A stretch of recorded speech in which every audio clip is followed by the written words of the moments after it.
Muito bem, gente. Continuando aqui a nossa interessantíssima jornada pelos crimes contra a administração pública, mais especificamente os crimes funcionais. Agora eu queria falar com vocês um pouquinho sobre o artigo 316, parágrafo 1º, que vai trazer para nós aqui o crime de excesso de exação, tá?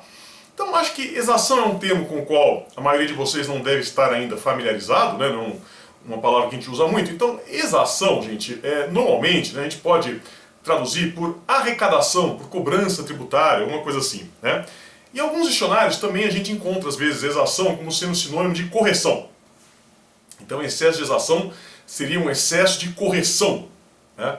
O que fica um pouco estranho, né? Porque o funcionário público não deve ser punido por ser correto, né? Ele deve ser punido quando faz alguma coisa errada, quando faz algo incorreto. Se ele está excessivamente correto, ele deveria ser condecorado, né? Deveria ganhar um prêmio e não ser punido por isso, tá? Então por isso, melhor a gente entender aqui excesso de exação como sendo um excesso de arrecadação, né? Um excesso de cobrança tributária, que vocês vão ver que o crime é bem nesse sentido, né?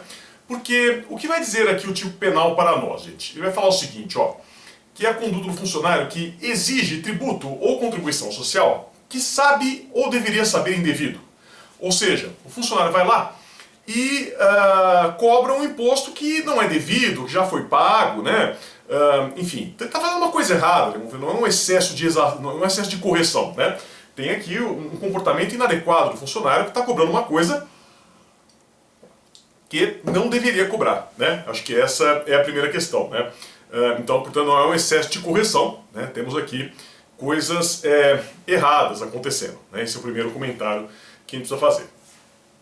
E a segunda conduta que vai ter, se vocês olharem mais um pouquinho para frente aqui no tipo penal, vai ser que ele vai falar, né, que quando esse tributo, essa contribuição for devida, ele empregar na cobrança um meio vexatório ou gravoso que a lei não autoriza. O que obviamente também não pode. Vocês sabem muito bem, né, que todo funcionário público, assim como qualquer pessoa, tem o dever sempre de tratar os outros com urbanidade, com educação. Tudo isso é sempre muito importante. Então, gente, ainda que o cara seja o maior caloteiro do Brasil, né, ele não vai chegar lá, né, com um megafone na frente da casa do cara e falar: "Ô, caloteiro, paga aí, safado, hein, pilantra. Achou que a gente não ia te pegar? Pegamos. Nós estamos sabendo que você está devendo, está ferrado, vamos te botar no pau." Não pode isso, né? Sempre tem que ser feito de uma maneira discreta, né? De uma maneira que acabe não expondo a pessoa ao ridículo, né? Ou sendo algo absolutamente inadequado, tá? Bom, aqui, gente, algumas observações aqui sobre esse crime. Então, como vocês perceberam, né, em princípio esse crime só pode ser praticado por funcionário público, e mais do que isso, né, não é qualquer funcionário público que pode cometer esse crime. Quem vai poder cometer esse crime é funcionário público encarregado da arrecadação, né? Então, funcionário público que tem especificamente essa função de cobrar, né, de fazer cobrança aí, tributárias, esse tipo de coisa, né? Então, essa é a primeira observação que a gente tem que fazer. É claro que nada impede concurso de agentes, né, com outros funcionários públicos, ou mesmo com pessoas que não são funcionárias públicas, mas, em princípio, né, de saída, o que é importante que vocês saibam, sempre falamos aqui de funcionários públicos encarregados da arrecadação, né? Isso é muito importante.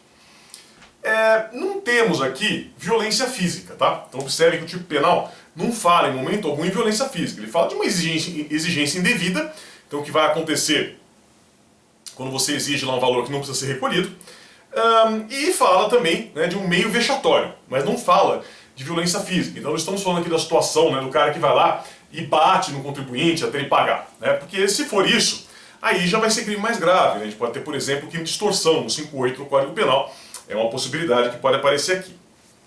Outra coisa que eu queria que vocês soubessem, né? Acredito que muitos de vocês ainda não estudaram direito tributário, né? Então ainda não estão dominando exatamente essa terminologia do direito tributário, né? Então veja, se você pergunta lá para o seu tio dentista, né, o que é direito tributário, ele provavelmente vai te responder que direito tributário é aquele que cuida dos impostos, tá? E coisa que ele não erra, né? De fato, o direito tributário cuida de imposto. Mas qual que é o cuidado que vocês devem ter, né? Tributo, gente, não é sinônimo de imposto. Cuidado, né? O seu tio dentista acha isso. Talvez os de vocês que nunca estudaram tributário também tenham essa impressão, né? Que imposto é a mesma coisa que tributo é só um jeito mais chique, mais jurídico de falar imposto, né? E é claro que não, tá? O tributo, na realidade, é um gênero, né? e imposto é uma espécie de tributo. Então, o que são tributos, né? Tributo pode ser imposto, né? Pode ser taxa e pode ser contribuição de melhoria. Vocês vão ver isso depois melhor em direito tributário, tá? Então, o imposto é um valor que você tem que pagar sem ter nenhuma contraprestação. Então, por exemplo, imposto de renda. A gente paga e não tem nenhuma contraprestação direta por aquilo, né? Então, é claro que, pelo menos em tese, né, a gente vai ter aqui alguns benefícios que são os dados pelo governo como contrapartida pelo pagamento daquele imposto, né? Mas o imposto de renda é um dinheiro que o governo recebe e ele pode fazer qualquer coisa com aquilo, que é diferente da taxa, né? A taxa é um valor que você paga para fazer uso de algum serviço específico. Então, por exemplo, taxa de iluminação pública, taxa de recolhimento de lixo, né? Então, às vezes você vai pagar isso aí e tem uma contraprestação, né? O governo vai lhe oferecer uma contraprestação. E a contribuição de melhoria é uma coisa meio rara de acontecer na prática, pelo que eu sei, mas ela vai ser devida sempre que o governo realiza alguma obra, né, faz algum investimento em algum setor da cidade, que acaba valorizando algum imóvel que você tenha lá, né? Então, o governo vai lá, por exemplo, e asfalta a rua onde você mora. Isso valoriza o seu imóvel, né? E ao valorizar o seu imóvel, haveria aí um enriquecimento sem causa, né? Você foi beneficiado por um dinheiro público. Então, o governo poderia cobrar aí uma contribuição de melhoria, né? Uma contribuição pela melhoria que ele fez lá na rua. Meio difícil isso acontecer na prática, mas existe previsão legal, tá? Então, assim, quando a gente fala em tributo, a gente está falando dessas três coisas, né? Imposto, taxa e contribuição de melhoria. E cuidado para não confundir isso com tarifa, né? Porque tarifa é aquilo que a gente paga no ônibus, né? É aquilo que a gente paga no pedágio. Vocês podem reparar que no pedágio está escrito tarifa, né? 9,80. Então o que é a tarifa, né? A tarifa é o que a gente chama de preço público. Então, assim, é um valor que você paga para o governo, né? Mas por um serviço que está sendo prestado naquele momento. Então, assim, você vai andar de ônibus, você paga a tarifa. Você não anda de ônibus, não paga a tarifa, né? Você usa a estrada, paga o pedágio. Não usa a estrada, não paga pedágio. É diferente da taxa, né? Porque a taxa você vai pagar de qualquer jeito, né? Colocando lixo para fora ou não, você vai pagar a taxa de lixo, né? Então cuidado, gente, que aqui, ó, essa questão tributária não interessa tanto aqui para nós, até mesmo porque a aula não é de direito tributário, é de direito penal. Mas observem, né, que isso vai fazer aqui toda a diferença quando a gente vai interpretar esse tipo penal do excesso de exação. Porque ele fala aqui, né, tributo ou contribuição social. Então, vejam, quando ele fala tributo, ele está falando dessas três coisas que eu falei: imposto, taxa e contribuição de melhoria. A tarifa está fora. Então cuidado, né? Como aqui em direito penal, vocês sabem muito bem disso, nós não podemos fazer analogia em malam partem, então eu não posso colocar aqui tarifa, tá? Então não existe, né, você cobrar uma tarifa indevida ou cobrar uma tarifa de maneira vexatória, nunca vai poder entrar nesse 316 parágrafo 1º, porque é uma outra situação, né? Então, como não pode ter analogia em malam partem, eu não vou poder usar o direito penal aqui nesse caso, tá? Assim que nós vamos resolver. Consumação, né? De novo, né, como acontece com a maior parte dos crimes, a consumação vai ser no momento em que o agente conjuga o verbo, então, no caso aqui, no momento da exigência ou da cobrança por meio vexatório.